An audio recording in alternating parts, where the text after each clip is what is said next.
So, welcome to today's session. And today we're going to talk about IP and how to protect it. Protecting IP doesn't necessarily need to be expensive, provided that you have a phased approach and you've carefully thought through the kind of IP that are generating and how you might want to protect it. So, what we'll look at is some key IP rights, and we'll also look at some mistakes in terms of how people go about protecting IP and then find out later on that they might not have done the right thing.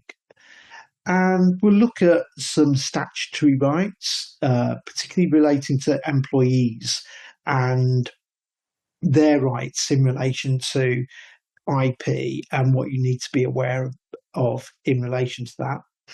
And we'll look at some typical situations where IP disputes might arise, and that will hopefully inform your thinking so that when you are asked about IP and how you or clients might protect that IP, you'll have some ideas about how the best ways of doing that are, but also in a cost effective way.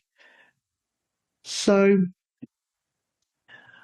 it doesn't have to be expensive when you're protecting IP, and there are some fairly well recognized ways of protecting it in some cases for free. And what you need to do is think about this carefully.